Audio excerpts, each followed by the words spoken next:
Places.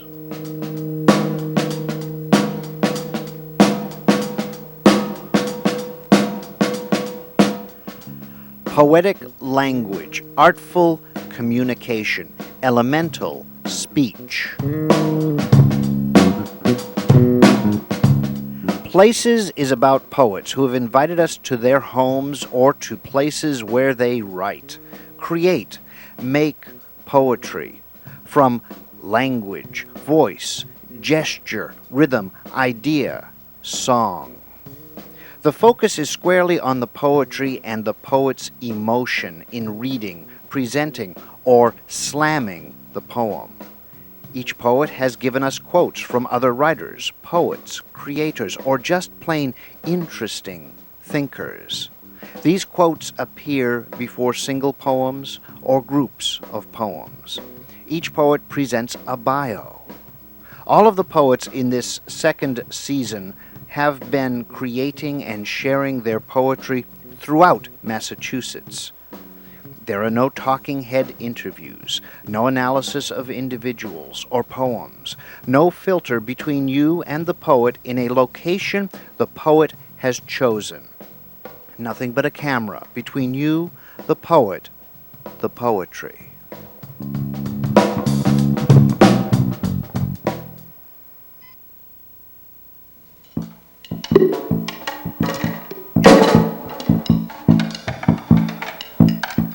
The custom of quoting someone. Late February, a few days ago, mid-50s. This morning, snow, about 5 inches.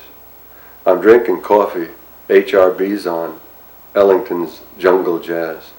I'm into the globe, look out the picture window. Do I go out, shovel, or sit in, imagine April? Pascal says, most of the troubles of the human race come from man's inability to do nothing, sit in his room and work. Ground melts. Meaning stumbles, shifts. The very fact that there are no absolutes makes them worth striving for, like being a morally responsible person, communicating, examining actions and silences. I watch closely blue and yellow finding green, given that foments clairvoyance, realizing urban demons are not significantly different than rural ones, pondering the infinite lucidities of soot on snow. Someone who knows my habits wonders aloud, is this going to be a rant or a poem? I say someone because the person insists on anonymity. I sit back in my room, collapse into writing this. Suppose I was here all the time. The brief cold white ground, lucent dots, lucid letters. Good luck is the residue of grit. A muted trumpet growls like a mounted dog. Next thing I see, boots on, lay it for Alaska, puff glove holding shovel, each scoop toss tastes like hard memory. Wet snow is a bitch to shuffle. My asthma kicks up, cramp breath grunts. My primary care physician said, don't shovel snow. My wife stops the blower, starts quoting the doctor. Work done, if not complete, I stand in the kitchen, ready to begin, spit on my hands, rip the sleeves of my coat. Slaves of threads sing, like dark lilies risen from a long drought, like black pearls, wild tongues out, lapping sheets of wind. Narcissus, laughing his ass off. How did I get here? What did I mean to begin? We always begin somewhere, but is there ever a real beginning other than the one that got us here in the first place? Can the supreme soul of art exist without the body as artifact? Mind blank with work, nothing nurtures vision, which thrives on nothingness. My brain bursts from the bower of impress, comet's flame sandwiched by old fires, each new spark. Bower, near Bowery, silent reader, grimy snow, black words glow. Fuzz head brightens, tail wags, throat beads, each vow luminous on a bow knot necklace. A gift box shaped like a pillow says, founded on love, we wake to find ourselves in love. It takes that long to discover whoever values you. I unwrap the box. It is empty, except for this note printed on a piece of tissue. We breathe because our lungs make us, even when we covet stop. I coerce myself to see green growth and sun, shade, the brick mortar street, the wind-whipped shine of igneous brain, the smoldering scent of flesh, soothing soul that burns. Yes, yes, Keats, yes. Even those of us seeking most visible must leave the world unseen.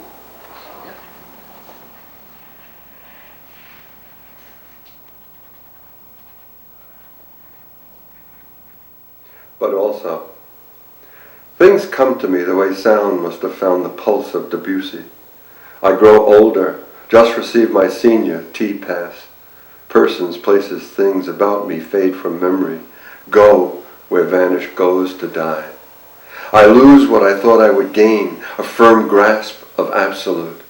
I lapse from courage, cower at risk, submit to fear, must beat back boredom, pluck a grape, peel it, let tongue strum vein, let picked vine bleed, like a slow walk in soft warm rain, let the old ticker feel fresh again on the same street, nearing the familiar house surrounded by crisp, liquid haze, teething brisk mist, nosing vanish again, the bracing hint of rain, of subtle wind, light-changing color, brush without paint, Debussy dabbing colors, blurring borders, the murmuring guitar, ardent plucking, hushed flesh, dulcet inward drool.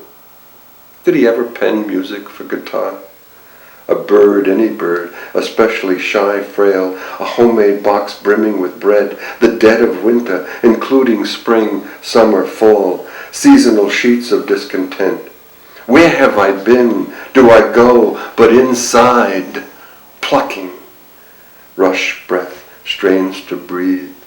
Lento lips, swirling swallows, gift of gush, juice that not only sates but also outlasts desire. I give myself airs, stand erect as a bottle of wine, gulping slovenly, composed, disappear in. The willow tree where sadness gathers is not weeping. The breeze tickles leaves, dense hues purr, more foliate than forest. A ceaseless splash of cryptic dew, and, given the shit-faced babble about me, I really don't care how many more plucks it takes to strike this straight-faced, asymmetric piece. Eyes licking, ears slurping, grapes oozings.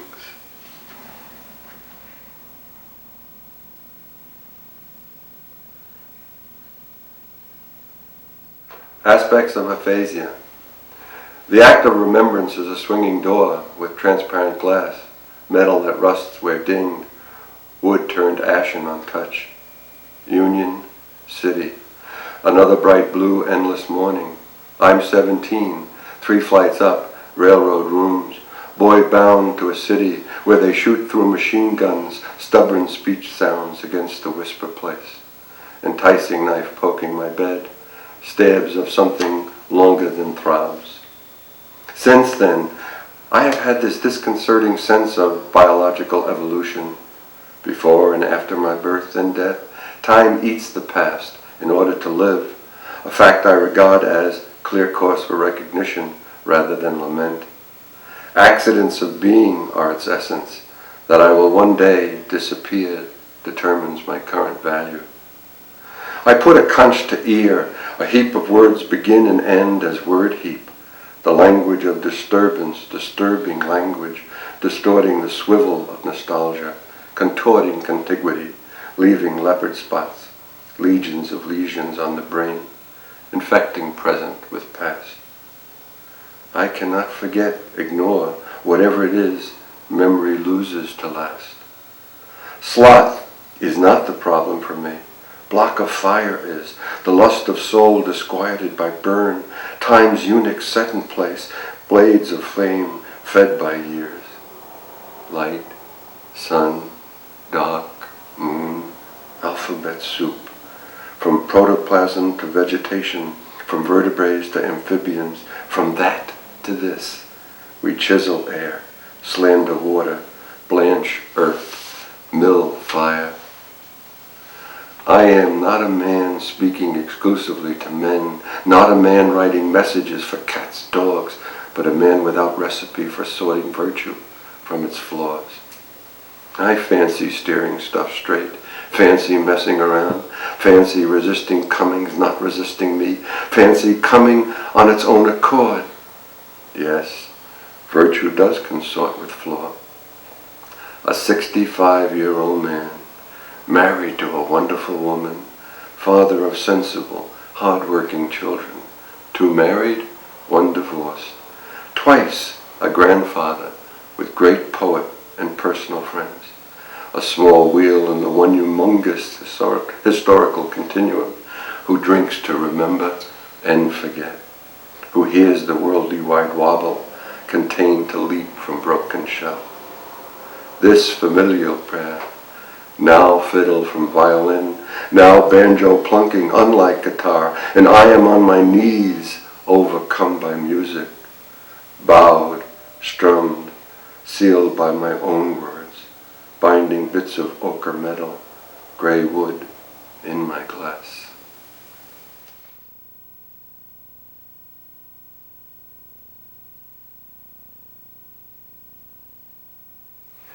I early retired as a public school administrator and teacher in 1991. Since then, I write poems daily.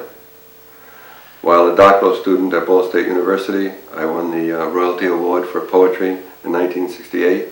While chair of the English Services K-12 for the Hingham Mass Public Schools, I won the Poet of the Year Award sponsored by the New England Association of Teachers of English. That was for the years 1988 and 89. In 1992, I won the F. Andre Favad Award given by the Massachusetts Council of Teachers of English for distinguished contributions to the English language arts. While working for the Hingham Public Schools, I published textbooks for Apprentice Hall and SRA and curriculum aids for Sundance. I also served as chair of the Secondary School English Department chairs and on the Executive Committee of the National Council of Teachers of English. In 1994, I won the Define Providence Poetry Contest, which resulted in the publication of my first book, Road Against Wind. In 1996, Keith Nystrom and I began a small-scale self-publishing service, Friends of Poetry. The objective is to publish books of local poets at modest cost. Friends of Poetry has published The Connection of Unlike Things in 1996, Mary Ellen LaPianca's In Lesser Vaults in 1996, Jack McCarthy's Grace Notes in 1997, Charles Ozark's A World We Cannot Know in 1999, Nathaniel Connor's Sometimes Perhaps in 1999, and Keith Nystrom's Hear What More in the year 2000, and recently my own The Music Box, which was done in 2002. I'm a regular at the Boston-Cambridge Poetry Slam, which meets on Wednesday nights at the Cantab in Cambridge, Mass. I also participate in a weekly poetry workshop with Keith Nystrom and Nate Connors. I have a correspondence workshop with 2 other poets. In addition to publications noted above, I've published in little magazines, for example, Poet and Critic, Tendril, Florida Quarterly, Poets On, and Define Providence.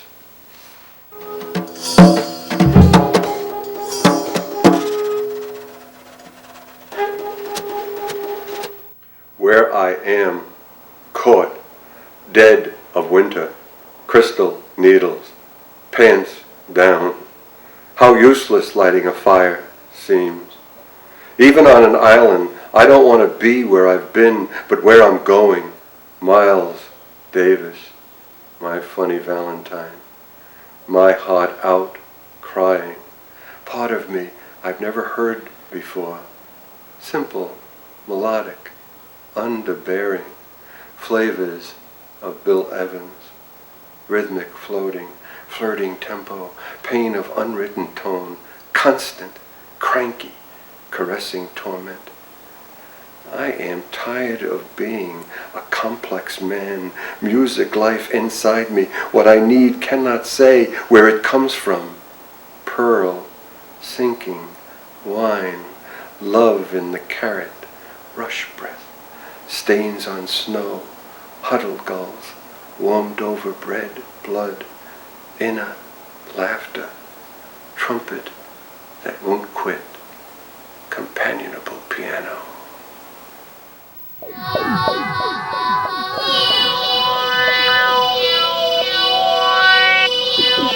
Whittling Rock, the finale of Mahler's Sixth Symphony.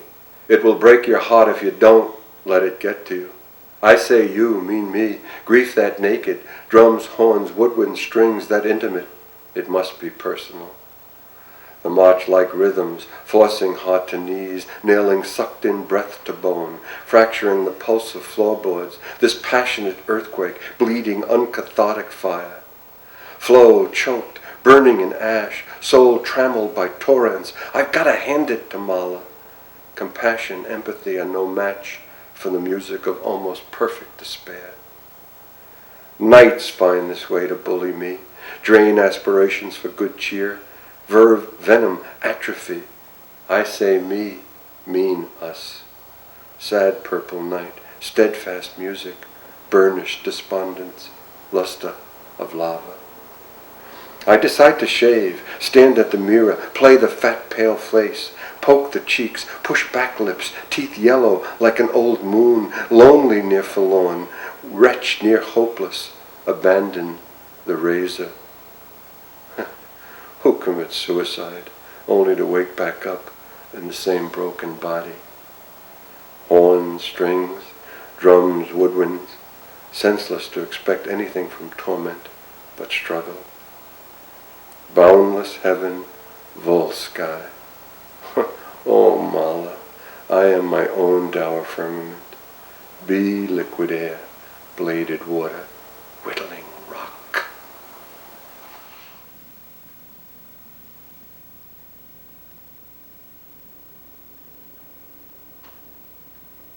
Anomalistic dipsomania. Goethe said, viewed from the summit of reason, all life looks like a malignant disease and the world like a madhouse. Mark Twain said, everyone is a moon and has a dark side he doesn't show to anyone. I enter this moonlit alley of machine-like memories. Walls surround me. Whispers reach inside. I feel blood flinch. Can't tell fact from fiction. What peak thought makes of blindside moon. The serpentine maze of maverick matter. Fear, it will all spurt out. End of prologue. Mother said, if your pants don't fit and there's wear left, dye it. Father said, if you enlist, at least you'll get a haircut. I sat on the sofa, holding scissors, poking the point into my middle finger, believing I was making this all up. Miss Begley said, I beat George every day. He should have been a good boy. Mr. Begley said, there's no fucking beer in the icebox. George said, we never had an icebox. Mr. Begley left for Louis. Young for my age, I raised my hand, flashed number 1. My teacher said, you'll have to wait. The bell hasn't rung. I waited for the bell, wet myself. George succumbed in a mash tent. Memory herds buried welts. Not every motherless calf is unbranded. I finished my plate, brushed my teeth, wore my pajamas, did my homework as I was told to, kept my piggy bank in my secret place, took money from mother's rainy day job, stopped wetting the bed. Dry dreams ache for rain. Wrinkled children weep. I shelled peas, snapped beans, peeled carrots, potatoes, repeatedly skinned knees, never stopped looking for God, never gave up asking what plan was in store for me, froze in cement. The ice cold took my breath away. My brain turned blue. I could not quench color thirst. End of part 1. I did not enlist. I rented movies. And guess who's coming to dinner? I learned people over 50 lose interest in sex. In The Producers, I learned sex is mercantile. In The Graduate, I learned you can use a crucifix to bolt a church door and thereby stop the congregation from pursuing the bride. Sublunary shadings seal their own marks. The nun who penned her private number on my thumb said, "Don't drop your drawers in public." They hush-hushed her suicide. I did not attend the service, barely put to use what she inspired in me.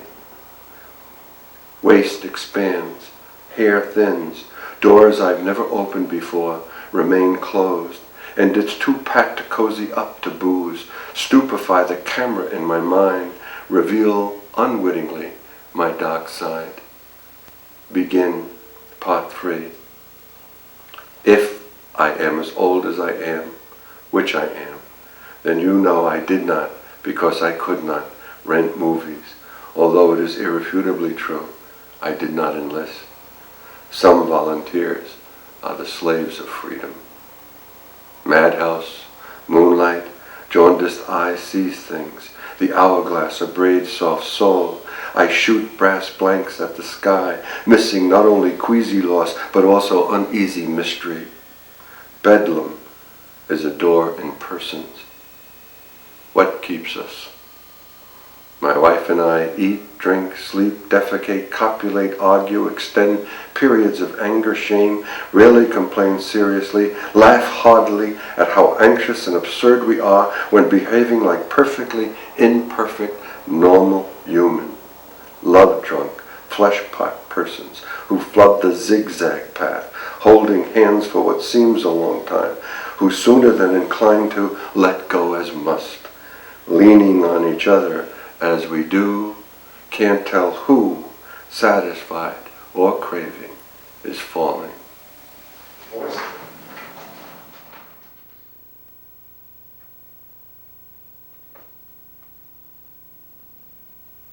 Homemade. According to Augustine, one thief was spared that we might not despair, but only one was saved that we might not presume. Is the evidence of things unseen the substance of things hoped for? I enter, saunter, traipse, straggle in. Can I pierce mystery? I watch a man with no arms take a dead bird from inside the trunk of a T-shaped tree, slide it like stone into an oven, pull it back out, bake bread. Like the miracle at Mass, this is fantastic. Yet, morsels nestle in my head and throat sings, listen, listen. The groans at Golgotha, screech of tissues from bones, sway, hush of bodies. I butter the bird bread, salivate, swallow.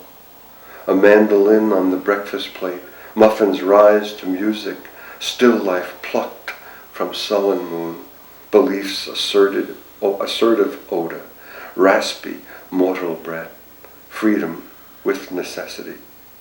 The plaintive hum strings make when the strum is calloused, voice, non-existent canvas, meal made from the absolute absence of credibility.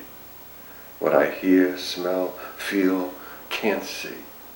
Faith as will to mean, in all probability, the best possible hope.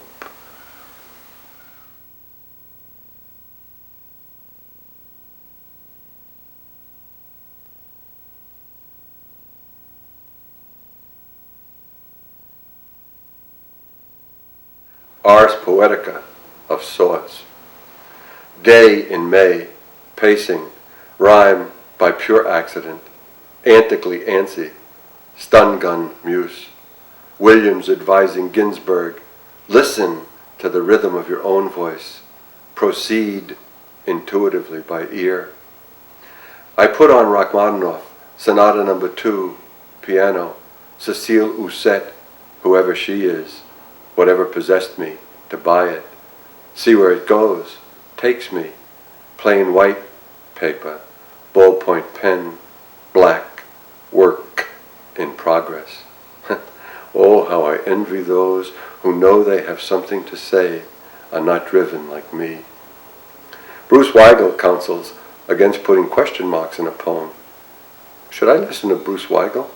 Or should I write what the blank sheet, pen, sound, abscess of soul, abatus of conscience make me? The risk of tenacious eccentricities. Every new fortress vulnerable to mimicry, exposure. I break tongue, bite blood, spit bricks not reared by stonemasons' trowel. Listen to, play, composed music. Watch Marc Chagall, flower he has yet to paint, weeping on contact, bleeding. Don't need earphones to see, embrace ash, bury. Prefer to avert scholarship, bow dipped, boatload of footnotes and bias. Prefer sinking on my own in the rarity of commonplace. Say, I deal with weight, flesh of discursive flicks, frags of word music, solipsistic voice, all of which does and does not sound, read like someone else. But shouldn't even seeming to seem different seem the same? What makes a poem a poem? Words like painting, sonatas, things connect in ways I don't understand, can't explicate. Nothing between it and I, just it happening to I. And it's okay if it sounds like a greeting card, an escapist souse except if I prefer it not to. An old shoe box, page someplace, back of napkin, piping hot soup, teaspoon, garbage bag, hot and hiding, something to take to grave, burning in hands, drinking harsh ash, mouth glass, aware what I say, rabid drunk, has already been said, if not by me, by someone I know, then someone I've yet to drink. That tree, this apple, core of distance falling. Do I lack the courage to submit, share reminted soul's excesses here, flaunt unmistakable hubris? Poem means making. Well, I suppose, is possible. Thirst within range. Wired by Dionysus, I release words that desert me, the maker, and I don't know how to hear what I don't know I've begun. But who's to judge if I don't? If I just do it, naked, not nude, for the sake of waking soul?